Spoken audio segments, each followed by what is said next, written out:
Hola, bienvenidos a otra entrega de Speak Differently, el podcast donde desafiamos las conversaciones y uso de las palabras, donde exploramos las historias maravillosas de aquellos valientes que deciden romper los esquemas, transformar sus entornos y nos inspiran a hablar diferente. Yo soy Lara Guerrero y me honra compartir micrófono hoy con una mujer cuya voz no solo se escucha, sino que se siente. Ener Rodríguez, pastora y adoradora, una mujer que ha aprendido a caminar de la mano de Dios, no solamente en los escenarios y en los altares, sino también en los valles oscuros. Una mujer que ha decidido servirle y honrarle con su voz, que no vive de los aplausos, pero que tiene un testimonio de vida que es más fuerte y que habla más de ella que su voz. Acompáñenos a hablar de Dios, sí, a hablar de fe, sí también, pero a hablar de esos momentos donde necesitamos esa presencia, donde no solamente funge ser ungida y elegida, sino que se requiere fe, confianza y esperanza para caminar cuando no hay aplausos y cuando nadie nos ve.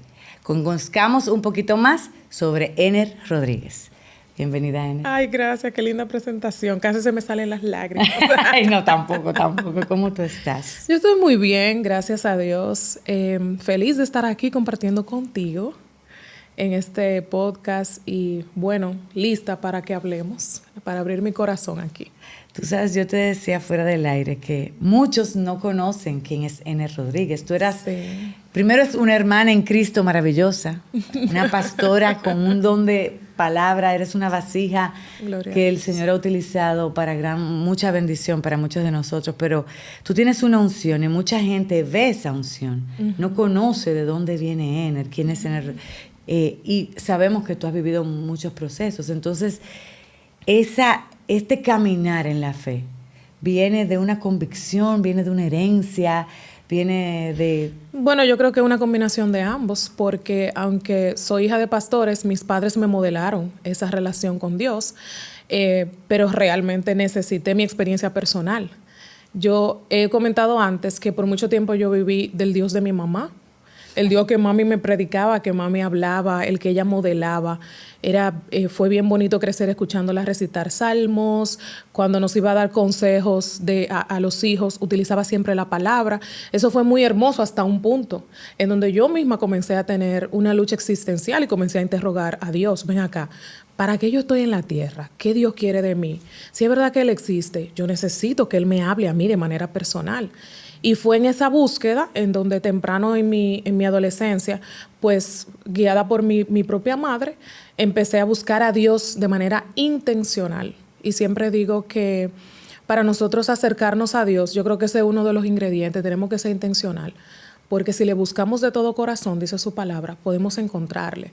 Entonces, ahí fue como a los 17, 18 años que yo te puedo decir que tuve mi primer encuentro con Jesús, en donde todas las historias que yo había escuchado desde temprano en mi vida, yo comencé a vivirlas. Comencé a ver a ese Dios que era muy personal, que estaba cerca y que tenía algo especial conmigo.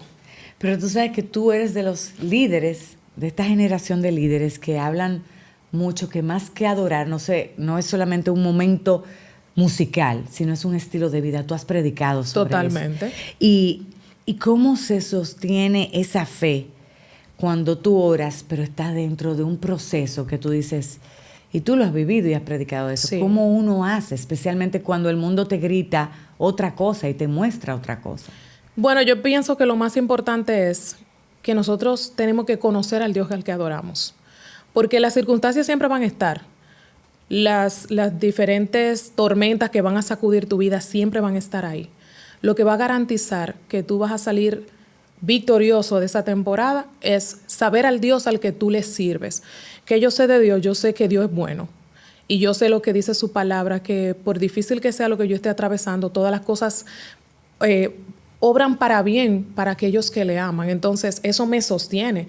Y yo entiendo que aunque yo esté viviendo una temporada particular que me esté exprimiendo, no les voy a decir... Son larguísimas. No, a veces son larguísimas. Yo le digo, Señor, ¿pero hasta cuándo? Y no llega y tú dices, pero que te dicen, el tiempo de Dios es perfecto. Y tú como que... ¿Y cuándo que va a llegar el tiempo? Sí, pero saber esa personalidad de Dios, cómo es Él.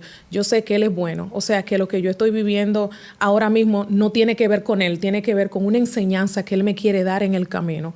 Eso me ayuda, eso me sostiene, saber que Él tiene mucho mejor y mayores cosas para mí que la que yo estoy viviendo ahora mismo. Eso me hace adorar a Dios en medio de la adversidad. ¿Cómo yo no voy a adorarle? ¿Cómo yo no voy a levantar mis manos? ¿Cómo no voy a seguir rindiendo mi vida en adoración a Él?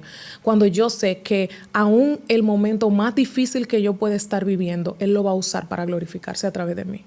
Einer, pero tú tienes una voz, el Señor te ha dado un talento y un don maravilloso. Esa voz, tú abres tu boca, no solamente para predicar, pero adorar. Wow, tú traes el cielo a la tierra. Pero yo me imagino que tú has recibido mucha gente en él. Tú estás cimentada en la fe, pero mucha gente seguro se te ha acercado y te ha dicho, mira, vamos ahora, ha ofrecido villas y castillas. Claro. Para que tú salgas, ¿verdad? Sí. Y te vayas al mundo secular. Y tú no lo has pensado. Nunca me ha pasado por la cabeza. No te llama la fama. Para nada. Porque yo he entendido que eso que tú dices acerca de mi voz, eso no es por mí. No son mis cuerdas vocales. Con lo que tú conectas, con lo que la gente que me escucha conecta en verdad, es con lo que Dios está haciendo a través de mi voz. En el momento que yo me desconecte de Dios para traerle gloria a otra cosa que no sea Él, ya se fue. Eso es lo que yo entiendo. Se fue lo bonito, se fue lo bello, se fue lo impactante, se fue la administración que recibiste, se fue todo. Entonces, si hay algo que yo siempre he estado clara, es que mi garganta fue consagrada. Amén. Para la gloria de Dios. Yo no soy la mejor cantante, no me considero la mejor cantante tampoco. Creo que yo tengo mucho que aprender. Hay muchísima gente que hay muchísima gente que canta muchísimo mejor que yo. Yo reconozco eso. Pero también reconozco que yo he pagado un precio en el que yo no te puedo decir que lo que yo he aprendido acerca de cómo Dios desea ser adorado, yo lo aprendí porque alguien me lo enseñó. Pero sí porque Dios me lo enseñó. Porque me apegué a su palabra, a lo que dice, y Dios me fue enseñando, Dios me fue entrenando en la adoración, con dolor. Tú sabes que para Dios enseñarnos, para Dios moldearnos, a veces tiene que deshacernos, tiene que desbaratarnos. Creo que eso ha sido lo más difícil para mí, porque yo no entendía en los procesos que Dios me estaba deshaciendo, desbaratando, para volverme a hacer otra vez. Y yo siempre le he pedido a Dios, Señor, mira, yo lo que quiero es ser una joven que toque tu corazón, conforme a tu corazón. Y si para eso tú me tienes que dar un corazón nuevo, que nada más te ame a ti, haz eso, pero es difícil. Claro, los procesos y las injusticias son difíciles. Sí. ¿Cómo lograr callar cuando lo que tú quieres es gritar? Y a veces no te voy a decir qué cosa hacer, ¿verdad? Wow. Esa es una pregunta fuerte. Difíciles que tú has vivido y sabemos, procesos que todos vivimos, que son decisiones difíciles que uno agradece ahora porque ya quedaron atrás. Como dice la palabra, esos egipcios no los vamos a volver más a ver. Sí. Pero en ese momento, cuando tú dices, wow, Señor, ¿por qué tú permites esto? Sabiendo tú la verdad, sabiendo el Señor también, trae a la luz. Lo que pasa es que, wow, esa es una pregunta que me toca mucho porque vivimos una temporada muy difícil en mi casa. Me voy a referir a mi esposo y a mí. Vivimos una temporada muy difícil. No voy a decirles que sentí que la pasé con 100, porque yo soy un ser humano, ¿no? Pero lo que yo creo que siempre nos sostuvo es saber que lo que Dios hace es mejor que lo que yo puedo hacer. Cuando Dios trabaja, el deseo de Dios siempre es traer restauración y traer armonía. Dios no trabaja para traer desunión, para traer pleitos, para traer contiendas. Ese no es el Dios al que yo le sirvo, ¿no? Entonces a veces uno vive circunstancias que las ve humanamente injustas, pero yo lo que siempre me pregunto es, ¿qué es lo que Dios me quiere enseñar en esta temporada? En esa temporada, ¿qué Dios nos quería enseñar a mí, a mi esposo, a mi casa, a mi familia de la fe? ¿Qué nos quería enseñar Dios? Quería Dios enseñarnos a tener más amor, a operar más en perdón, a ser un poquito más tolerable, a tener paciencia, porque a veces ver la justicia de Dios toma tiempo, porque el tiempo es la unidad de medida del hombre. Y aunque Dios habita la eternidad, nosotros necesitamos el tiempo para entender, para asimilar, para cambiar. Entonces, Yo creo que lo más difícil que se nos hace a los seres humanos, especialmente a la gente de fe, es tener paciencia. Esperar en Dios, porque a Dios nadie lo acelera. No hay nada que tú puedas hacer para que Dios haga algo en ti y contigo más rápido que lo que Él ha determinado hacer. Enery, en esos momentos que tú estás en espera, que tú estás viviendo ese proceso, ahí es que tú ves los verdaderos amigos también. Sí. ¿Tú crees que hemos leído en la palabra que el Señor nos lleva al desierto para que nos enamoremos, o sea, nos encontremos con Él y que no necesitamos nada? Pero a veces tú dices, también me lo vas a quitar, o sea, necesito como ese hombro donde, o ese oído donde puedo, ¿verdad?, ir a desahogarme. ¿Pasa mucho eso en tu experiencia y todo este caminar que tú has vivido? Sí. Eso es como un determinante, que uno se queda como que solo, alón pechugón. Definitivamente, porque es que el sentimiento que más nos acerca a Dios es la soledad. Porque cuando más nadie está ahí para ti, tú tienes que obligatoriamente acudir a Él. Eso crea dependencia de Dios. Y si hay algo que Dios ama es que nosotros dependamos de Él totalmente. Entonces, a veces nosotros solemos pedirle a Dios algunas cosas. Señor, yo te quiero conocer, yo quiero estar más cerca de ti. Y no entendemos que eso significa que Él va a remover de alrededor tuyo toda distracción. Todo lo que ocupa el primer lugar o un lugar que Él necesita ocupar en tu vida, Dios lo va a quitar. Eso es la parte 1. La segunda parte es que a veces nosotros sin saber y sin entender nos rodeamos de personas que no te están empujando a tu destino, no te están empujando al propósito, no te están acercando a Dios. Son gente que tú no lo estás viendo porque estás notando más que son de apoyo, que te ayudan, que te colaboran, personas incluso que te pueden resolver un problema financiero en algún momento. Ese amigo mío me ayudó y tú no estás viendo que lo que está haciendo es que está alimentando tu ego. Pero inclusive dentro de la iglesia. Claro que sí, porque es que la iglesia lo que está llena de seres humanos. Gente que falla. Enfermo. Claro, gente que falla. Esa expectativa de que en la iglesia la gente es perfecta, eso es irreal. Eso es irreal. Ninguno de nosotros, yo no soy perfecta.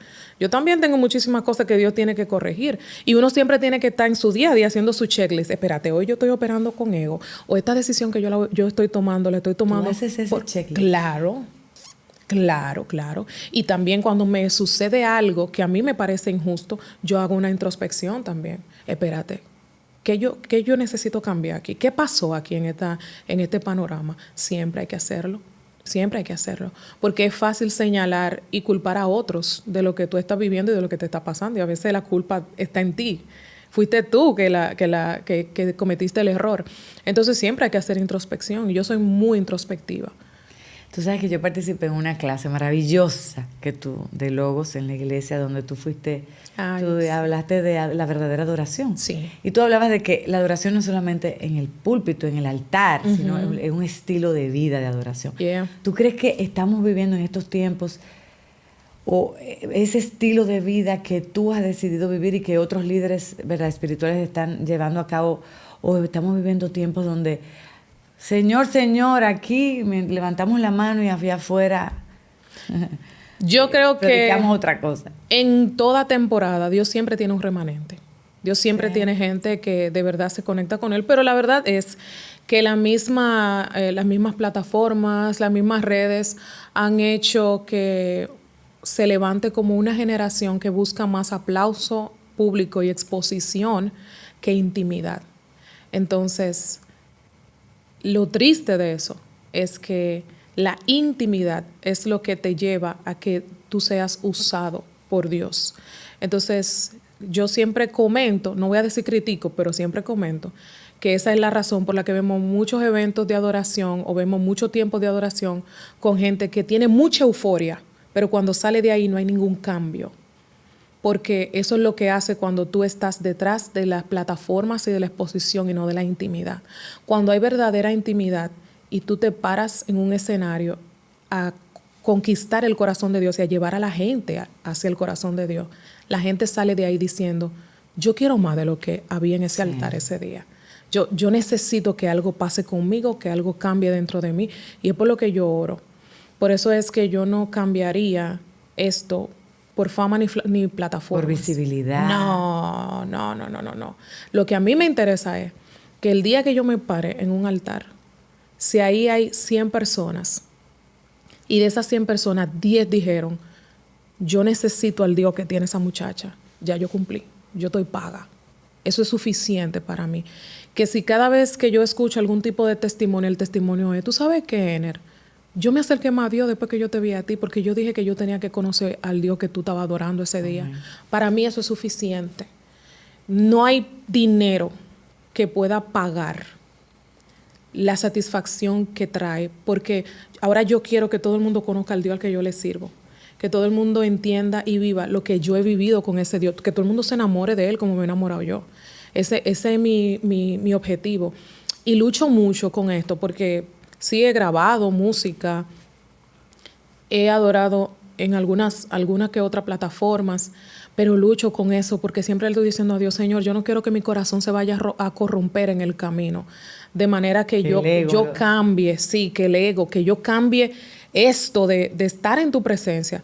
De que por tener un escenario enganchada ahí, haciendo muchas cosas, brincando, yo no cambiaría nunca el aceite de la unción por la euforia que genera estar en un evento brincando. Nunca. ¿Te ha pasado? Porque hay también una percepción que si tú eres cristiano, tú, o sea, como que el cristiano es tranquilito, es calladito, muy bien comportado, un dominio propio, como dice, mansedumbre. Y hay otros cristianos, está también esa, ¿verdad? Que Dios nos usa como nos hace. Sí. Entonces somos eufóricos, otros dicen, pero ¿te ha pasado que tú... Y hay personas que tienen la percepción equivocada, que creen que el cristiano está el día entero, hablando el día entero, Dios te bendiga, Jesús esto, y todo lo espiritualiza? Sí. ¿Te ha pasado que te preguntan de la nada, ¿usted es cristiana, hermana? Hay gente en el banco. Sí, a cada rato me pasa. Sí, a cada rato. Sin tú abrir la boca. Sin yo abrir la boca, sin yo decir nada, me lo preguntan. Y que tú aprovechas esa oportunidad para... Siempre para presentar a Jesús. Siempre yo aprovecho esa oportunidad para... Hasta en la fila del banco. Claro. Es que la gente está a falta de Él, la gente está a falta de Jesús. Y yo no te puedo decir que cuando tú te conviertes o cuando tú aceptas a Jesús, la vida radicalmente te cambia, pero la perspectiva cambia radicalmente. Sí. La manera como tú ves la vida cambia radicalmente. Así que el acercamiento que tú tienes a tus luchas, a tus dificultades, a tus retos, a tus desacuerdos, incluso en un matrimonio, cambian. Ya tú no ves las cosas como de la misma manera que tú la ves antes de recibir a Cristo. Ya tú no piensas solamente en ti. Tendemos a ser muy egocéntricos los seres humanos. Cuando aceptamos a Jesús nos damos cuenta que esto no se trata de nosotros. Se trata de Él para que Él sea glorificado. Entonces... la gente necesita a Jesús y hay que presentárselo de toda manera posible. De toda manera posible hay que presentarlo. Predicar. Sí, con todo. Yo pienso que lo que más fuerte habla son nuestras acciones y nuestro comportamiento. Y ahora tú guiando almas y ovejas como pastora, ¿qué tú has aprendido? Porque te ha tocado, ¿verdad? Sí. Desde el altar, tú, aunque tienes una interacción con, ¿verdad? Con los creyentes y con la iglesia, los miembros de la iglesia, no es lo mismo ahora ministrar. Sí, diferente totalmente. ¿Qué has aprendido de liderazgo en este Bueno, he aprendido que para yo llevar a la gente a Dios, yo tengo que conocer la ruta. Es como si yo fuera un GPS. Qué chévere. Yo tengo que conocer esa ruta, así que yo tengo que constantemente recorrerla. He aprendido también que la gente necesita mucho amor. La gente necesita ser amada. Sí, yo pienso que si hay un reto grande para quienes están en la pastoral, es exactamente eso, porque la gente está llena de dificultades, de retos, muchas temporadas que tal vez no la entienden, y lo único que te va a hacer acercarte o amarlos todavía más es el mismo amor. La Biblia dice que es el amor el que cubre múltiples faltas. Si tú te pones a mirar a la gente desde la falta, o desde su falla, desde sus defectos, tú todo el tiempo lo vas a rechazar. Yes. Entonces tú tienes que, aún con sus defectos, amarlo. Así que yo pienso que ese ha sido mi mayor reto. Y honestamente yo siempre he estado involucrada con gente, lidiando con gente, liderando gente. Si no es a través del Ministerio de Alabanza, es a través de ser la mano derecha de mi papá, o en plataformas en donde la gente casi siempre me busca por consejo, por guía, etcétera. Entonces yo tengo como algo natural, yo tengo un amor natural por la gente. He tenido que aprender también a mantener distancia y a poner límites. Necesarios. Sí, obligatorios. Límites, hay que poner límites. Hay prójimos que no colaboran. No, y también tú puedes ayudar a la gente hasta un punto. Hay una parte donde yo puedo decirte la fórmula que funciona. Tú te quieres acercar más a Dios, yo te puedo decir la fórmula, pero yo no lo puedo hacer por ti. Entonces, la gente le gusta mucho recostarse de tu unción. La gente le gusta mucho recostarse de lo que Dios ha hecho contigo y por ti. Y la gente a veces crea una necesidad. Es que yo necesito que sea tú, que ore por mí, que tú ores. Bueno, pero el sacrificio de Cristo te permite orar también a ti. Tú tienes el mismo acceso que tengo yo, no hay ninguna diferencia. Yo no soy mayor en el reino de Dios que nadie, que ninguna de las personas que yo lidero, que pastoreo, que guío. Yo no soy mayor que nadie. Es el mismo acceso, la misma unción. Entonces, a veces hay que poner límites sanos, entender que son ovejas, pero también entender que la salvación es individual. Así es. Y tú viniste de Romana, de una familia, tú dices, tus padres pastores. Sí. Esa decisión de venir para acá, ¿nunca has pensado ir digamos, acompañarles esos ministerios, de pronto tú heredar ¿verdad? Esa iglesia, ese cuerpo de Cristo? Por muchos años, en mi familia se creyó que yo era la que iba a heredar eso, pero no, gracias a Dios, porque los planes, el ser humano planea. Pero la última palabra la tiene Dios. Dios es el que, al final son sus planes los que prevalecen, los que triunfan. Te hizo como Abraham, deja tu tierra y tu parentela. Sí. Y únete a Sammy. Me casó aquí en Santo Domingo y me sacó de la Romana, el lugar, la ciudad que yo más amo, puedo decir, porque me vio crecer, me vio nacer. Yo soy la única de mis hermanos que nació en la Romana. Así que yo soy 100% romanense pura. O sea, que tú eres de los toros. Sí, no. Ah, ok. Gracias, señor, gracias. No soy torera, lo siento. Lo siento, mis amigos de los toros, lo siento. Pero, y si te tengo que confesar algo, recientemente es que yo he entendido por qué Dios me sacó de la Romana. Le hice un duelo a esa temporada. Fue difícil, no voy a decir que... Era una combinación de emociones, porque verdaderamente estaba feliz de que me casé. Pero también dejé mi ciudad, dejé mi familia y yo le hice su duelo, pero estoy entendiendo recientemente por qué Dios me sacó de la Romana. Eso también testificarás sobre eso en un momento. Sí, en algún momento, cuando Dios cierre capítulo, yo voy a entender 100%, o voy a poder explicar 100% por qué Dios me sacó. Tú eras un tesoro escondido, lo que te conocíamos adorando y alabando, pero no teníamos el privilegio de compartir contigo de tus enseñanzas, de tu verdad, de tus vivencias, de tus testimonios. Si tú eres una mujer que ama a Dios de una manera extraordinaria. Si tú tuvieras la oportunidad de ver una mujer que esté herida, muchas mujeres heridas, cansadas, agotadas, que no conocen o conocen muy poquito de Dios, ¿qué tú les dirías sobre tu propia experiencia, tu testimonio de vida? Yo les diría que Dios es un Dios de detalles y que Él está interesado en acercarse y que le conozcamos personalmente. Que lo que Dios ha hecho conmigo es solamente como una probada de lo que Él puede hacer con ellas. Lo que la Biblia dice es que si le buscamos de corazón, de todo corazón, entonces le vamos a encontrar. Y yo les diría también que el mundo te puede presentar muchas ofertas, te puede decir muchas cosas que tú eres capaz de lograr, pero lo que la Biblia enseña es que los planes que Dios tiene para nosotros son inimaginables. No lo podemos ni siquiera desear de tan grande que son los planes que Dios tiene para mí. Si me preguntaran a mí si hace 5 años, 6 años, yo me vería donde estoy ahora, la respuesta es no. Jamás me pasó por la cabeza, nunca. Nunca me pasó por la cabeza. Pero los planes que Dios tenía para mí eran mayores.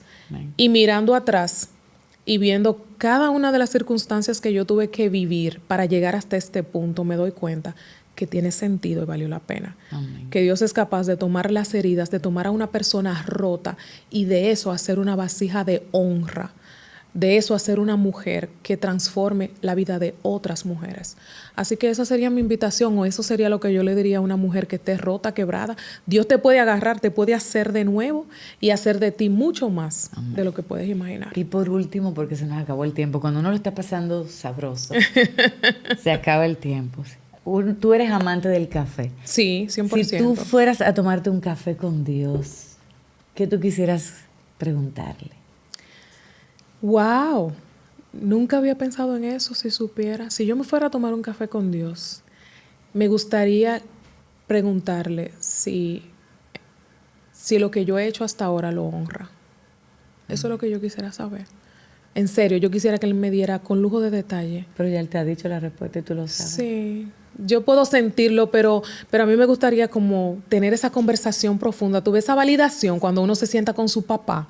Papi, mira, ¿y tú te sientes orgulloso de mí? Yo quisiera hacerle esa pregunta y decirle, Señor, ¿tú te sientes orgulloso de lo que yo he hecho con mi vida? Amén. Porque a veces uno siempre tiene esa vocecita interna que te juega sucio. Y el hecho de que yo sea cristiana y esté en la fe no significa que no la tenga. Así es. Y uno pasa por situaciones donde uno se pregunta, ¿será que yo te honré, Señor, en esta temporada? Amén. Y yo quisiera saber eso. Amén. Mira, me hiciste ya. Ya la hice llorar. Ajá. Ella era la que tenía que llorar y soy yo la que lloro. Gracias, Enel, querida, por aceptar esta invitación. Siempre. Amigos, llegamos al final de otro episodio, un episodio maravilloso.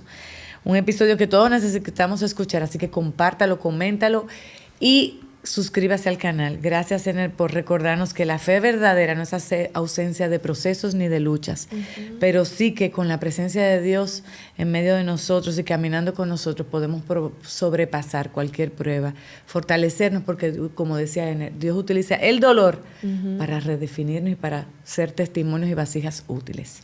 Que la palabra que está llena de sabiduría, de verdad y que es luz, ilumine sus corazones y los lleve a hablar diferente como lo ha hecho con Enel. Nos vemos en la próxima, amigos.